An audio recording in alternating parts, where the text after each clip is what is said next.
Hey guys, before we get started, just gonna warn you, this one's gonna be a lengthy one. We got a lot of stuff to get caught up on, so we better get to it. Here we go.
I'm always awkward. Sure. This is the worst part. Well, you have like a natural flow, so I feel like you can just guide right through it, or glide right through it.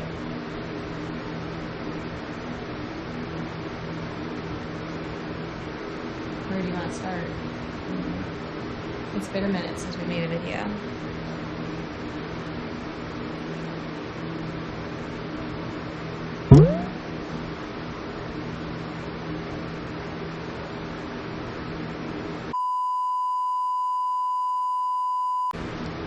Well, it's been a little bit. Things have changed, and we slacked on uploading videos. A lot of videos. Horribly. Yeah, it was pretty bad. So, we apologize. We also appreciate all those Still subscribing, and I have still watched the videos. And when we uploaded our new brand, there's some people that already watched that video. Yes, well, that's things we need to address because for all those that remember the channel as Drag Race Therapy, and if you watch any of the previous videos, that's what you'll see it by. We decided to change the name up because when you searched for our channel, it didn't give such favorable results. Yeah, it's just, drag has different meanings in 2025. So we decided, since we made a lot of changes and now have a place of our own to call home, and we made us official, that the channel is now going to be J2 Garage. Jared and Jenna. It's our garage, kind of where we hang out most of the time. And no more storage unit, none of that stuff. So I guess it's time to get started, and y'all need a recap of what you missed in the last 2 years. So here we go. All right, so to recap, I don't even know what the last video was uploaded. I should have looked at that before we started this one. Probably. I want to say, I can't remember if it was the Monty, us trying to get it to hook, or if it was the Buick and having issues getting the carburetor set up. It's one or the other. I don't know. We'll have to figure that out. And, anyhow, so we just had this discussion in 2024. Yeah. So 2024, we moved from a one-bedroom apartment. Finally found a house, and decided to make the move and purchase our own little piece of property up here in the Northeast. Jenna was very cautious to make sure that whatever property we did purchase, we were able to build a garage. And we managed to make that happen. I had sold a house that, I sold a house. She was living in an apartment. We bought a house and we made the garage stuff happen. So, it snowballed really fast. Like, it's crazy how easily it kind of happened. I didn't think we were going to be able to build the garage as quick as we did. When we bought it, it was like a 20 by 20 little small garage that was a detached garage off the property, and both cars just fit in there. And you guys know how long these cars are. Like, their noses were up against the door. So we didn't have that much room. And then things kind of just fell into place a little bit, and we ended up being able to build our garage, tear that down and rebuild, and that got done. So we moved in here like June, July. Yeah. And then the garage got tore down in February, and it was up by March. Yep. We contacted like 5 different contractors, and there was a younger fella who, out of those 5, was really the only one that got back to us and stayed in contact with us. I'm sure he won't mind me. No, I don't think so. It was Murray Contracting. You were out for a garage and wanting one built, and you're in our area, in the Pennsylvania area. He's the one to go to. They were super fast, awesome. I have no complaints at all. So what we ended up doing is, like Jenna said, there was an existing 20 by 20 2-car here, low ceilings. You couldn't even really open the car doors all the way up because it had like support posts going down the center of it. So I wish we would have took a video in there, because when we were going through before we pulled the cars in, I had gone around and I had a screwdriver and I stuck it into one of the support beams on the side, and it just went. It had some rot issues. Anyhow, so the contractor who we signed with him, I believe it was probably January 2025, and they were supposed to start in March, and he ended up getting some time freed up. They started in February, so we ended up going with a 30 by 32 garage. It's a pole-built garage, concrete floors, 2 10 by 10 doors on it, insulated doors, and 12-foot ceilings. That way we can put a lift in here, of which was ordered at this moment almost a year ago. I'm still waiting on that. It's a sore subject. I knew the minute you said the word lift, it was going to go into that. So anyhow, there's plans for a lift here in the garage, but so that, long story short, we kind of got behind on filming content and uploading stuff just because everything at that moment, we were looking for houses. I was in the middle of selling a house, and actually it was the same week we signed on this house and I sold my other house. So there's a lot of stuff going on, and then moving the storage units, the part, like you guys that have done it before, you know, it's There's just a lot of stuff going on, and then trying to work, you know, in very small. I thought the storage unit we would get frustrated, man. In that little 20 by 20, that was a struggle. Right. So, but anyhow, that brings us up to now. And like I said, we decided, since we're going to give this another go, kind of start fresh, start new, still have the same cars. We have done some stuff in between the last time you guys seen them on the channel, mostly to the Buick, the Monte Carlo. It's currently doing Monte Carlo things, where it sits there and stores stuff on it. But we'll get into that, and then some of the stuff that Jenna did to the Buick in the meantime, and kind of get you all up to date on that stuff. That like a plan? Yeah. All right. At wish it wasn't so cold. It got cold pretty quick. Yeah, it's not fun.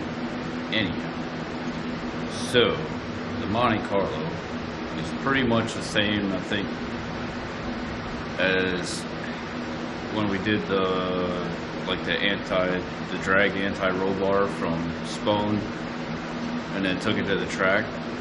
So between that video, the last video of the Monte Carlo, and now, really didn't do much to it.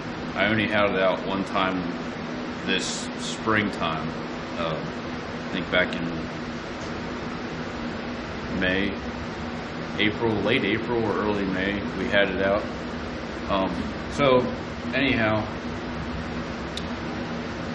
if you remember, I was struggling a lot with 60-foot times in this thing, and couldn't get the suspension figured out.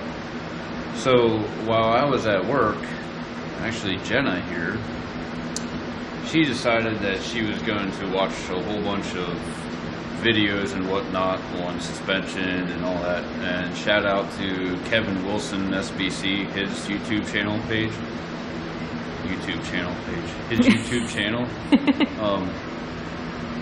Super smart fellow, a lot of good information on there, and actually helped us figure this thing out. So truth be told, I never had a car that made probably more than 400 horsepower and raced it.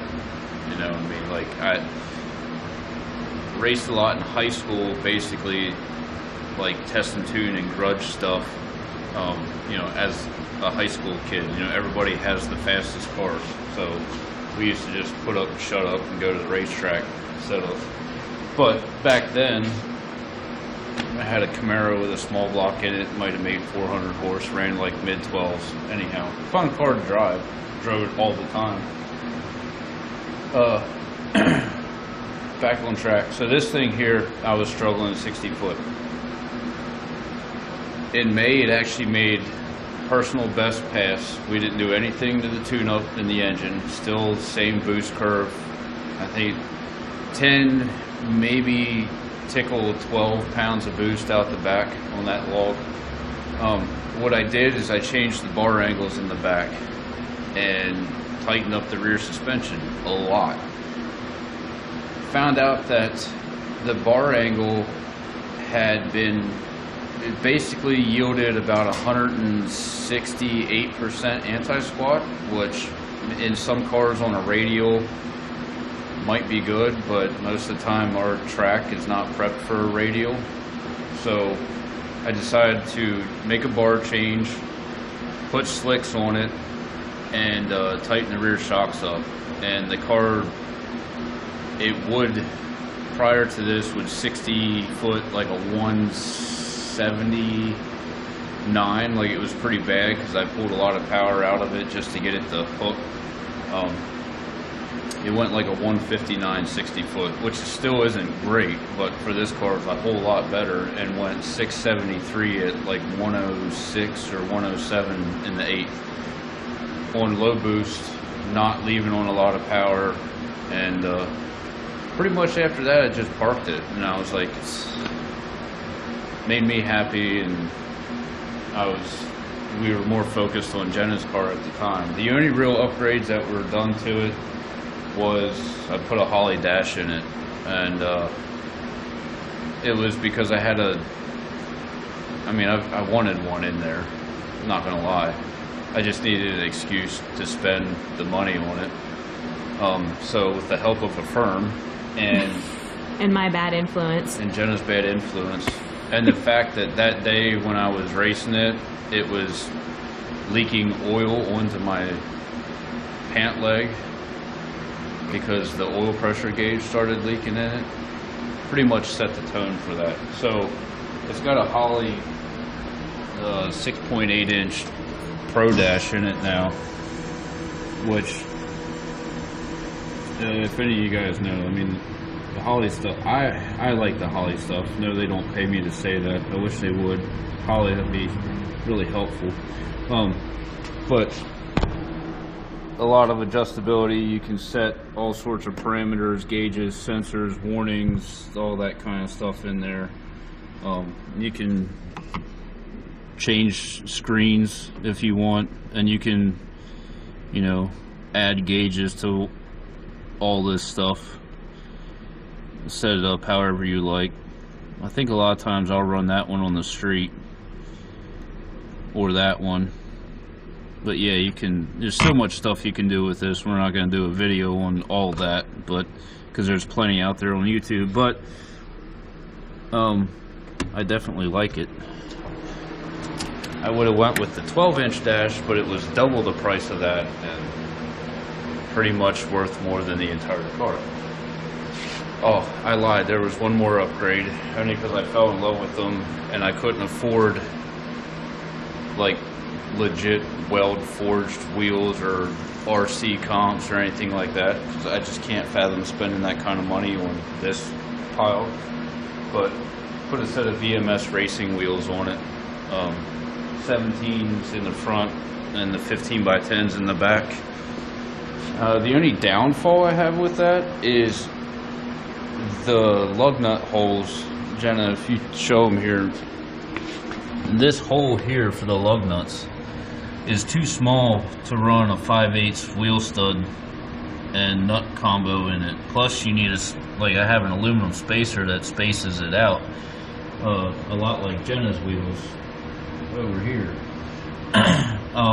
So I had to get, it sucks because I have axles that are drilled for 5/8 studs. This car would never probably even have an issue with a 1/2-inch stud. Doesn't make enough power. But, you know, if I had the option to go bigger, why not, and eliminate a problem down the road. So I have to figure out how to make those wheels work with a 5/8 stud at some point in the future. Right now you just put the other studs, the adapters in it. Yeah, I just put, and basically it's got a short 5/8 stub on the end that goes into the axle and screws in there, and then it necks down to a 1/2-20 3-inch long stud, and that's how they're on there now. But it is kind of stupid, but I like the wheels.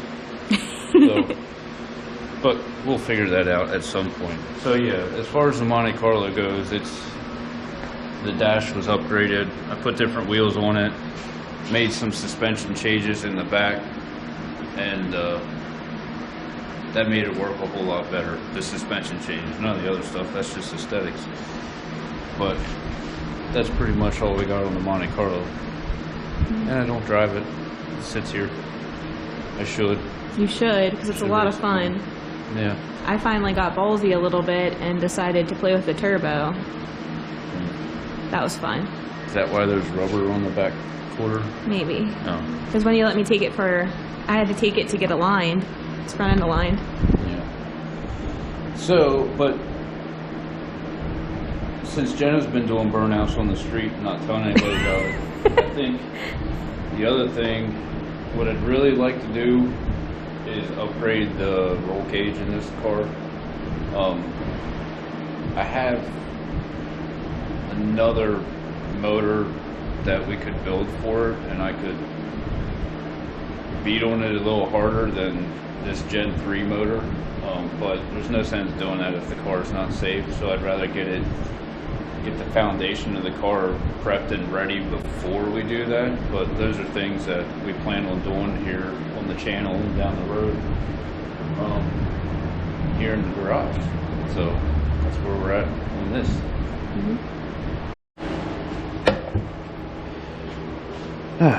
Coffee.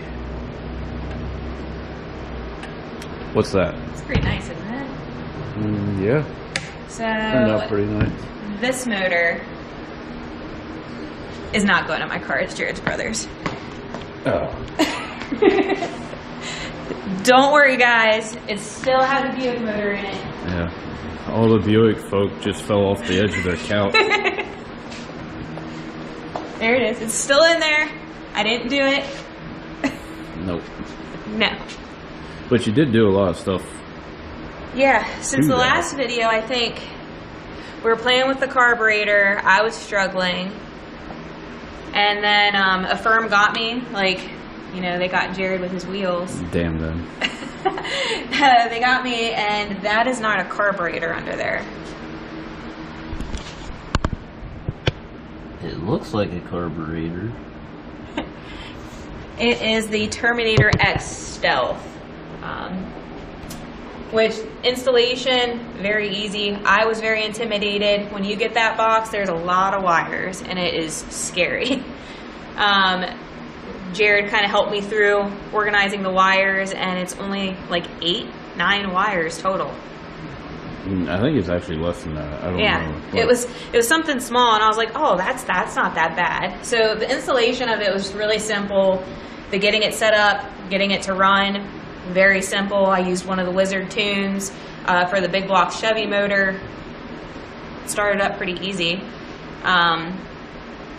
It actually, I think a lot of the guys have seen me racing it. If you've been at the Beaver Springs meet and stuff like that, I had a couple guys come up and ask how it did. What was it, a 10th? It was more than that. It picked up. Between, I'm trying to think when we raced it. Okay, man. We raced it at South Mountain first. Yeah, but we were up at Beaver Springs in 2023. Yep, the year before I was running 1280s. And yeah, and it was always, and Beaver Springs, I mean, love the track. It's just the time frame when, hi. You were talking. No attention to the man behind the curtain. The Beaver Springs, when they were holding that event, it was in July, so it was hot. It was always hot. The DA was terrible. The water grains were absolutely terrible. Humidity, like nothing was working in your favor to make good ET. But fast forward 2024 when we were up, same time, same date, same weather conditions. The car picked up 0.2 of a second. Yeah, it was running 1240s on average. Well, 1250s. 1258, 1259. But it did make it 1240 pass, I think. It I'm did. pretty Like positive, first thing in the morning. Yeah. Like Saturday morning, but the air temp, like everything was better in the morning that day. But yeah, I would say across the board, I'd be comfortable saying 0.2 just by swapping the E8. Now, or yeah, we didn't get there yet. Swapping the EFI on it. Now that, look. He almost gave away the other thing I did. So, I mean, we're not going to get into the EFI versus carburetor battle on here. No, there's a place for both of them. Both of them work great. For me and what I want to do with this car, I decided that I wanted to go EFI on it because of what I want to do. And I mean, there's going to be the guys out there that are like, well, you just can't tune a carburetor. But you know what? I'll face it. Me and that carburetor did not get along. I would have it apart 30 different times. Like, I really tried. I even, did the tricks, for the transfer slot, and I could not just get that thing to work. It would work really good. One or the other. I couldn't get it to do both. Yeah, either the street or track. Like, right. I couldn't get it to do both. The other thing that really sucked is when you went from a track, like one day where you had good DA and good weather, and then you go to another track and you have bad DA and bad weather. It changes pulling things. Everything apart and chasing it again. And I realized people have done that for years. Oh yeah, there's people that can set up a carburetor great. I was struggling, so I decided. Also, I was curious with the EFI. I wanted to experience it myself and play with it, so I decided to go with that. Yeah, so after all that ramble. Yeah, all that ramble. It's got a Terminator X on it. Yep, and then the other change that I did is I put the car on E85. More so, it was kind of like a bet between me and you, in a way. I was like, I knew it might pick up a little bit on E85 just because it runs cooler.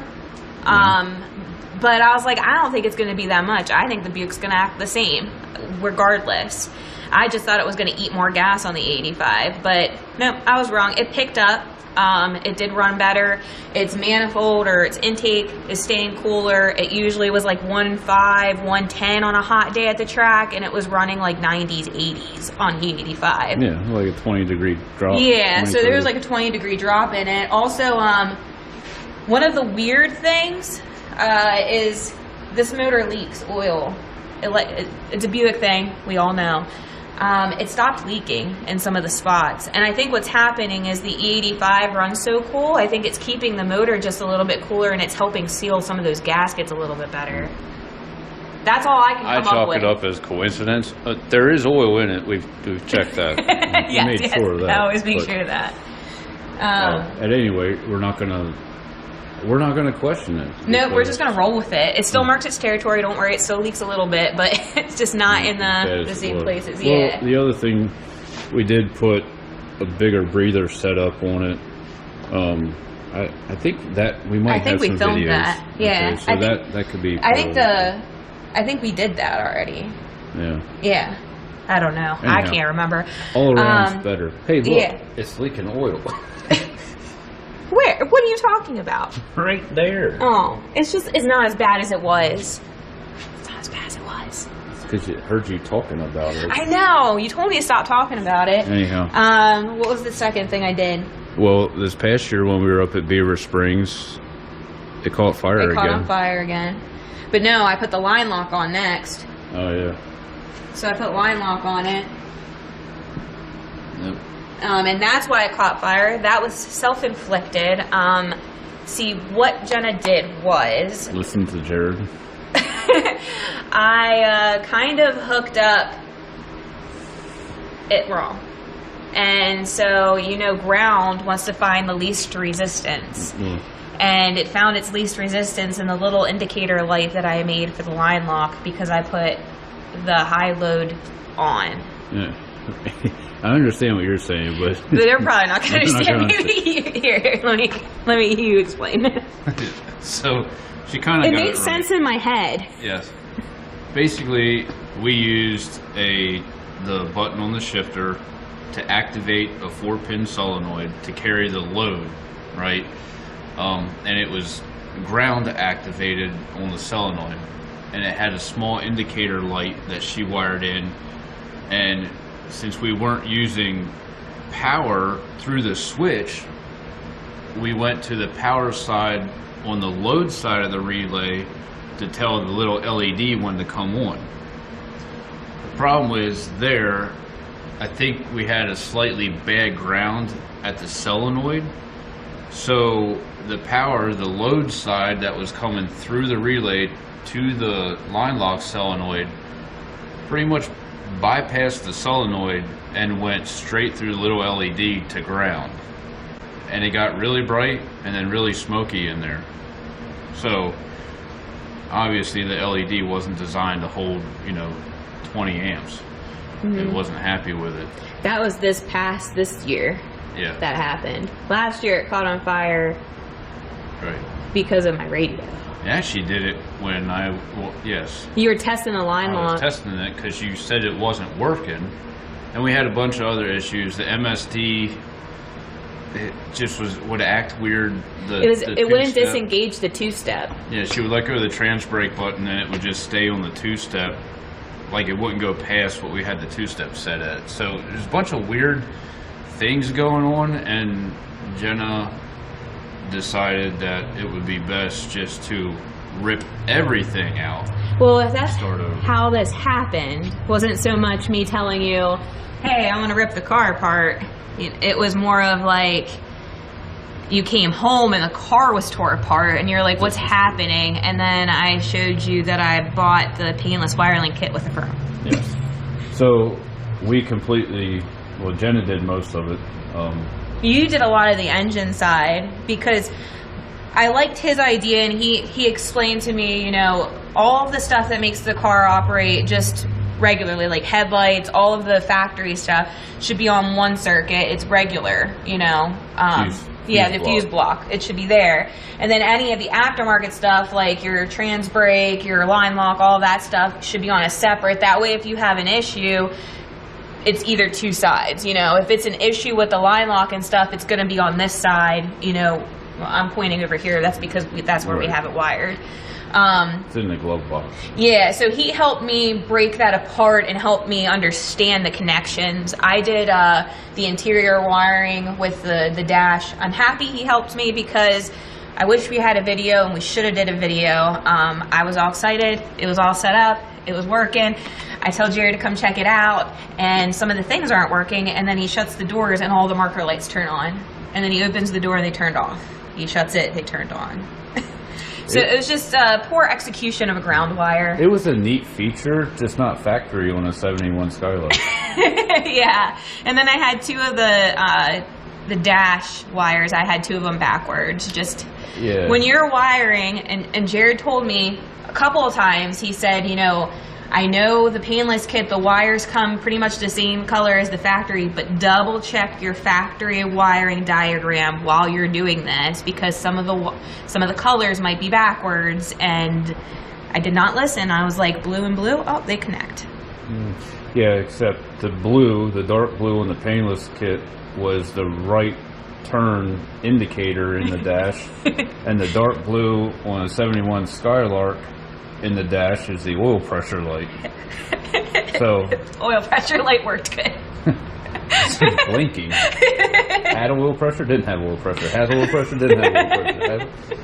So it's just two wires there that were switched around, and then the open door, and when you would close the door, all the courtesy lights would come on, but when you would open the door, the courtesy lights would go off. Hi. The courtesy lights would go off, and the marker lights would come on, and that's because the light switch needed a ground source, and Jenna, in essence, thought correctly, and she used the white wire that is your ground for all your door jamb switches and your courtesy lights to ground that light switch, the headlight switch. The problem is it needs to go to a chassis ground and not that ground, because then when your door jamb switches open up, when you close the door, that power is trying to find its way to ground, and it was going through the headlight switch, through the marker light circuit to ground, and that's why it was turning the lights on. So she had two wires switched and one wire hooked at not the right ground, but to a ground. Hey, I'll take that. I did a lot of wiring. I'll take that was the only... Yes. But since then, we haven't had any issues with the car. Like, none whatsoever. Yeah, can you knock on that wood over there, just in case? Oh. Just knock on that. Knock on wood. I also decided to... The MSD box... You're still filming me, by the way. Oh, sorry.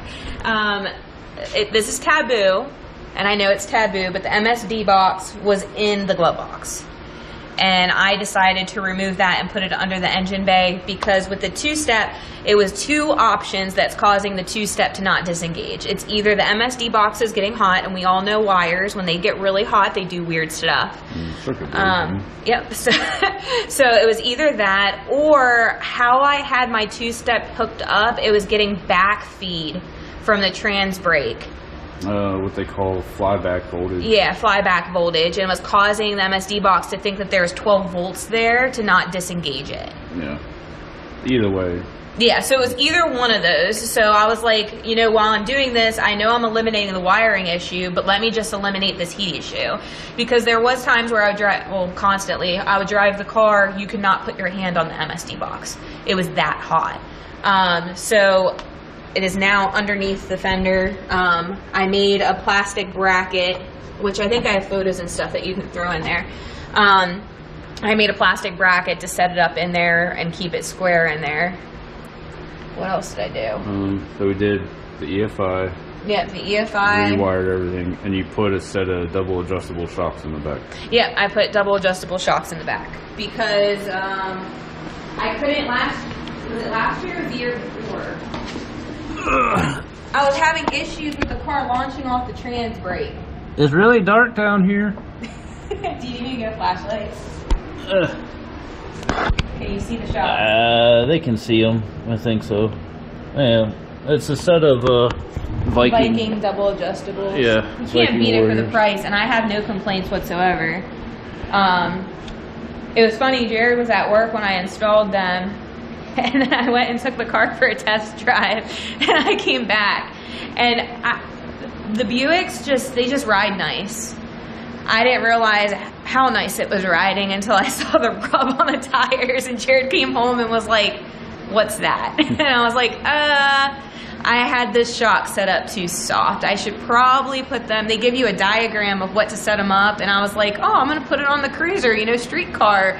And he was like, no, your car's race car. Like, do that one. Well, kind of double duty, but if you're going to go out and launch it, you should probably stiffen them up. Yeah. But it works better. We were playing with them up at Beaver and kind of squeezed a little bit better 60 foot out of it. I mean, nothing crazy, but a few numbers just by slowing the squat down and getting it to kind of move out as, you know, squat and move out instead of squat, move out. Yeah. I think we could probably increase it another click and see what it does, because it's still sinking a little bit. You also want to, you're thinking about, well, let's address this thing. Oh. What? Like what's on top of the car? Oh, yeah.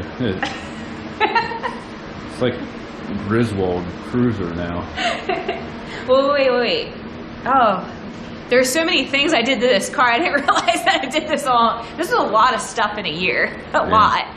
Because, like, we did the garage, like, all that stuff, the Monty, and then, I added the wing, the radio. Oh, yeah. Well, it's not really a radio. You want to show them that? Yeah. Let me show them that before I show them what I did. I'll meet you on the other side.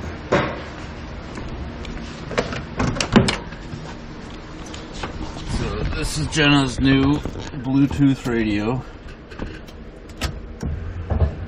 It's my most prized possession. It's actually not a Bluetooth radio. It's a Holly Dash. Yeah, that little, what was it, a 5.5 inch or 5 inch? 5 inch, I think it was. Yeah, it fits in the bezel perfectly. So I just used a piece of plastic on the back, like the thick plastic, and then I mounted the dash to that and then put the bezel around it, and then I used bolts to put these in to make it look like the radio's there. Yep, it's kind of sleek. Yeah. Nice. That was a fun little project. It was, turned out good. Yeah. So, alright, back to this. Look, let me just tell you right now. We both have ADD, so good luck following anything we post. It's going to be all over the place. A little bit. Well, you're the one that brought up about this. See what had happened was drag and drive. Yeah. We went to Maple Grove back in September. Some friends were doing drag and drive. And then this one here. Well, it wasn't even well, it wasn't even that. It was friggin' Jacob. I saw his posts of when he did drag and drive, and like that was just so awesome that he does that. And then he did it this year in his Camaro, and then Kayla did it in her Monte Carlo. And like just seeing the videos and watching Finnegan do it and Alex Taylor, it just looks like so much fun. Like I don't want to win. I just want to do it. Like it just looks like fun, and it's like a big family. Yep. So that's what this is going to be now, is your drag and drive trailer. Yes. Yep. I want to hook it to the back of the Buick. She bought it off of a local who, I guess, whoever he got it off of was using it as a motorcycle trailer. It's a little Harbor Freight 4x4. It had that luggage thing on it. I don't know that we're going to do anything with that. Possibly, maybe, doubtfully. I don't know. But this needs to get built up and enclosed. So that's probably going to be on the channel. No, that's going to be on the channel. Yes. Yeah. Jenna's drag and drive. We still we need to make some sort of hitch receiver for that. So that'll be on here. Have no idea what we're going to do yet, but we'll figure it out. And I already looked at the factory hitches. I'm not using that. Yeah, it bolts to the floor of the trunk, and I'm great. I mean, we're not hauling 5,000 pounds with it. No, it's going to be under 1,000 pounds, but yeah. So, but yeah, this is a little Harbor Freight. It was already titled in PA, which is like 90% of the hurdle, because PA. So anyhow, she got that. That's going to be something that we're going to cover, and then we're not sure when. At some point in the future, we hope to do a hot rod drag and drive event. But in the meantime, Jenna's got a little route planned out. Yeah, hot rod drag week. Yes. That's what I want to do. Yeah. So my goal is to have this car ready by 2027 to do my own little test. I was going to start out at Mason-Dixon here, which is local, on their Friday night test and tune. Then I was going to drive the car up for Saturday racing at Beaver Springs, and then I was going to hit South Mountain Dragway on Sunday because that's when they race. So it's not an event or anything, it's just my own little cruise, little circuit I was going to do just to see how the car does, because I felt like that was a good, nice trip for it. So, I mean, if any of you guys, decide that you want to hang out and just hit tracks up. I wish we'd do something local in between tracks. I always thought Mason, like the small tracks, not like, like Cecil, M.I.A, Maple Grove, like all that stuff. Just do like Mason-Dixon, Beaver Springs, New Media, back down to South Mountain, back down to Mason-Dixon. Like, that'd be a heck of a trip. That'd be cool. I don't know what all that would entail to be able to put that on. It's something we could bring up to the tracks and see what they say. But. So, anyhow, this is going to need to get done. I don't know what we're doing to that. Oh, yeah, roll cage. We got up to date on the Buick. That's kind of where we're at. Last race event we were at was Beaver. Yeah, I only had it out at Beaver, and then I think I had it out one other time this year. It's just been a lot this year. Yeah, with the garage and everything and building that. I hope that fan... Okay, I will explain the fan that's up there. This is ADHD. Yes. This right now. Well, I was hoping it's not too hatefully loud in the video, like just this ambient buzzing noise back there. At any rate, so yeah, hopefully the front screen went off. I can't tell what we're looking at. Hopefully we're looking at each.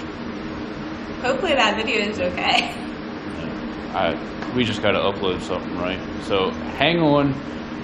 Going into a new year, hopefully be a little bit more regular on the channel. That's what we've been up to the past 2 years and kind of where we're at. Like I said, a lot of changes, life changes, a lot of work on the Buick that we never filmed and should have, but we're just busy.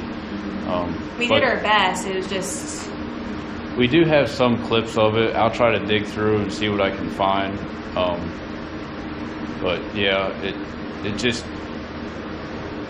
When you're just trying to film something or work on something and you're not paying attention to filming, and then it just becomes this sporadic clip shots of stuff that makes no sense. Much like this video is probably going to turn out to be. We just didn't have anything there, so... But anyhow, that's enough rambling. This video is probably going to be a half hour long, and I can't sit still for more than 10 minutes, so sorry. But at any rate, so J2 Garage is our new page, channel name, new channel name. And yeah, like, comment, subscribe. Be awesome, when you guys comment and we can interact with all of you. Oh, I forgot to mention, up at Beaver Springs, one of our viewers, John, he was up there with his Buick. Oh yeah, that was pretty awesome. So that stuff's pretty cool, because we're just like everybody else. We go to work every day, come home, spend time in here, and this is our hobby, our addiction, and we enjoy doing it together and sharing it with you. So anyhow, here's a new adventure. Here's to a new adventure. We'll see you all soon. See ya.